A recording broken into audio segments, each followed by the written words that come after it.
வாழ்க வையகம், வாழ்க வளமுடன்.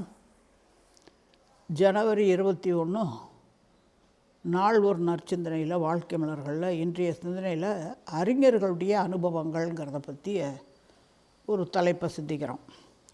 அறிஞர்கள் என்பவர்கள் யார் அப்படின்னு பார்த்தோம்னா, அறிவை அறிந்தவர்கள்,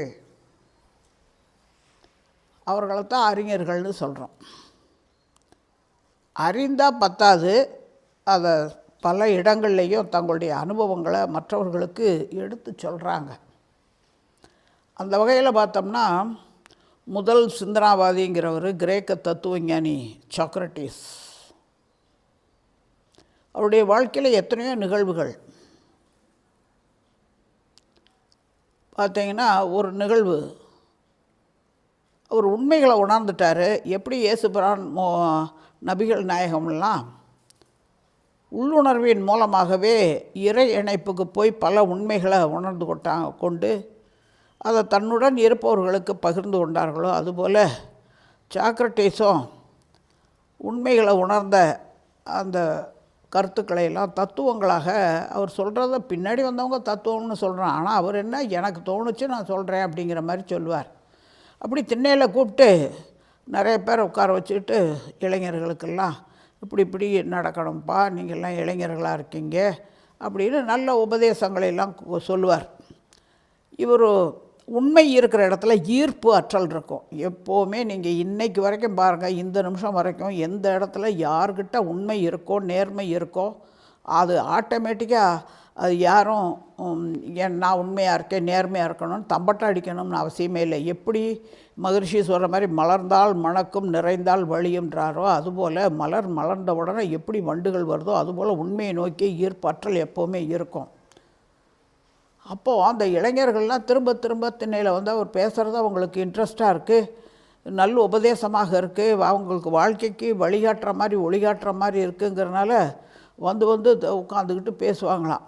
அவர் பேசுகிறத கேட்கணுங்கிறதுக்காக கேள்விகளை கேட்டு சில கருத்துக்களையெல்லாம் சொல்லுங்கம்பாங்களாம். அவருடைய மனைவிக்கு ஒரே எரிச்சலாக இருக்கும்.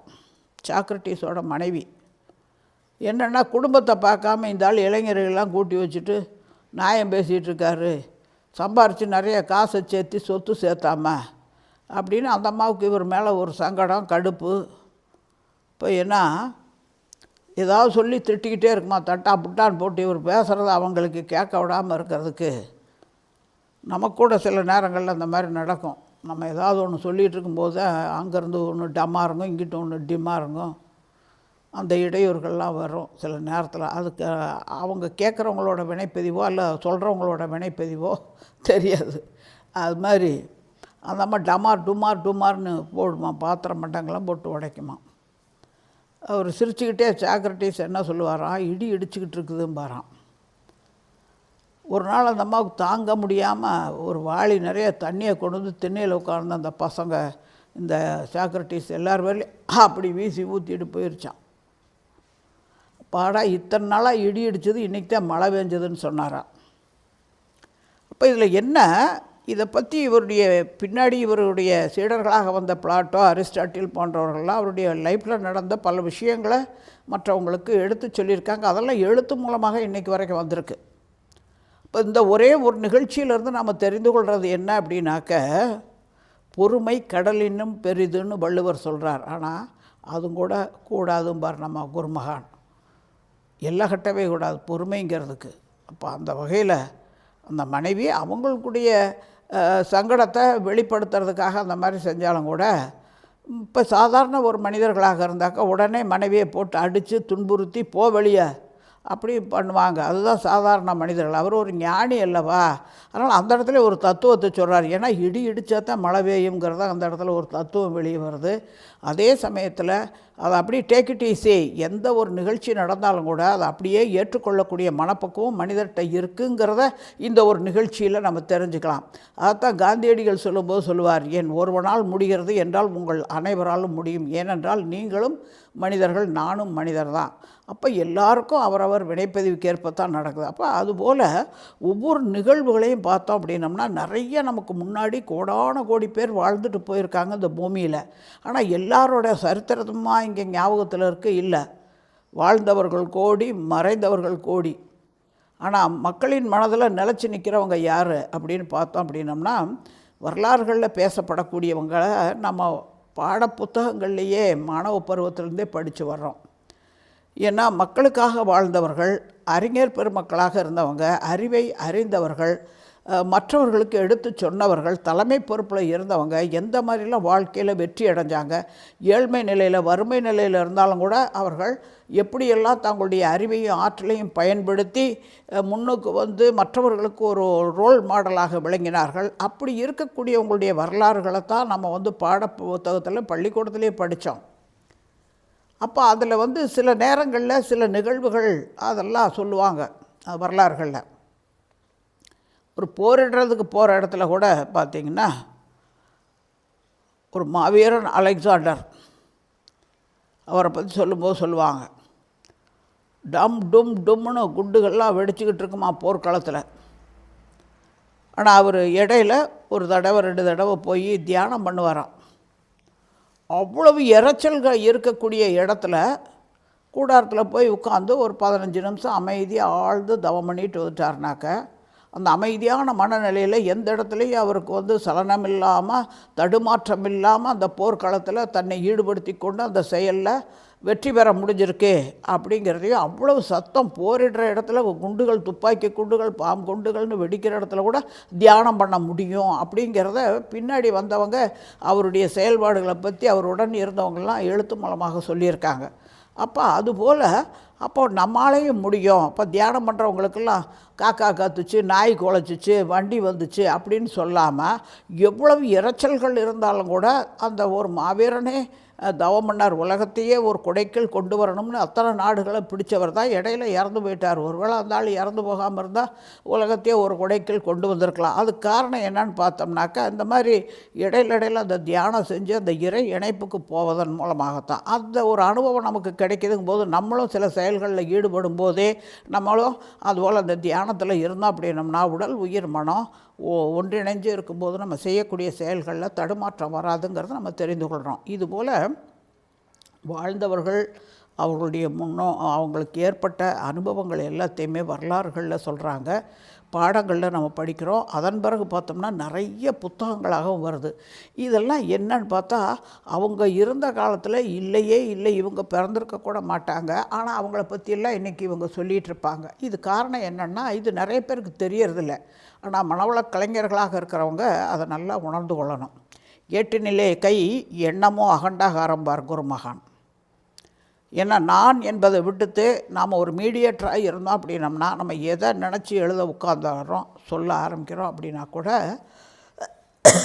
பிரபஞ்சத்திலேருந்து நமக்கு தொடர்பு கிடச்சி காஸ்மிக் எனர்ஜின்னு சொல்கிறோமே, நமக்கு வெளியில் இருக்கக்கூடிய அத்தனையும் வாழ்ந்து மறைந்தவர்களின் அனுபவ பதிவுகள் தான். நாம் எந்த மாதிரியான குணாதிசயங்களோட, எந்த மாதிரி பிஹேவியரில், எந்த மாதிரி பழக்க வழக்கங்களில் இருக்கிறோமோ அதுக்குரியவர்களுடைய எண்ணங்களெல்லாம் நம்மோட லிங்க் ஆகும். நம்ம ஒரு மீடியேட்டராக இருந்து மற்றவங்களுக்கு எடுத்து சொல்ல முடியும். அதுக்கெல்லாம் தியானம் பண்ணணும். தியானம் பண்ணி மன அலைச்சல் வேகத்தை குறைச்சி கொண்டுட்டு வந்தோம்னா தான் நம்மளால் எதையும் சாதிக்க முடியும். ஏன்னா 1-3ங்கிற மென்டல் ஃப்ரீக்குவென்சி மன அலைச்சூழல் வேகத்தில் இருக்கும்போது எல்லாவற்றையும் அறியக்கூடிய அறிவு மனிதனில் இருக்குங்கிறத உணர்ந்து கொள்ளும்போது வாழ்க்கையில் எந்த இடத்துலையும் முன்னோர்களுடைய வாழ்க்கையில் நடந்த நிகழ்வுகள் அவ்வப்போது நம்முடைய மூளை செல்கள் மூலமாக நினைவுக்கு வரும். எந்த இடத்துலையும் நம்ம வந்து சலிப்பு, சங்கடம், விரக்தி, வெறுப்பு, ஐயோ தோல்வி அடைஞ்சிட்டோமே அப்படிங்கிறதெல்லாம் இல்லாமல் எல்லாமே காரணகாரியத்தோடு நடந்துகிட்டு இருக்குங்கிறதையும் உணர்ந்து கொண்டு விளைபெறிந்த விழிப்பு நிலையில் செயல் செய்யக்கூடிய திறனையும் வளர்த்து கொள்வாங்க.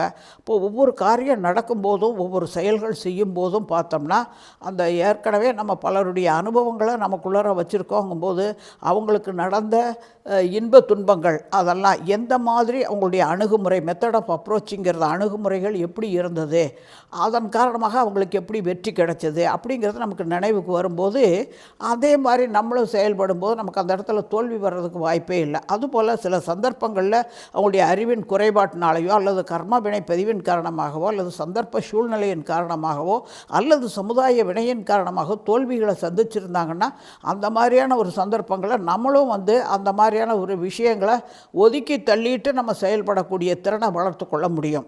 அப்படியெல்லாம் பார்த்தோம் அப்படின்னம்னா, ஒரு முறைங்க மகாத்மா காந்தியடிகளை சுதந்திர போராட்ட வீரர் இல்லையா, இந்த இங்கிலீஷ்காரவங்களுக்கு எதிர்ப்பாக ஒரு காரியம் செஞ்சாருன்னு அவரை கொண்டு போய் ஜெயிலில் போட்டாங்க. ஜெயிலில் போடும்போதே அந்த அதிகாரியாக இருக்கிறவன், அந்த ஜெயிலராக இருக்கிறவன் காந்தியடிகளை நெஞ்சில் ஒரு உதச்சி தள்ளினான். உதச்சி தள்ளினார். அப்புறம் அவர் 20 நாளோ 6 மாதமோ 3 மாதமோ ஏதோ அந்த பீரியடு முடிஞ்சு வெளியே வரணும், அவரை விடுவிக்கணும் சிறையிலேருந்து.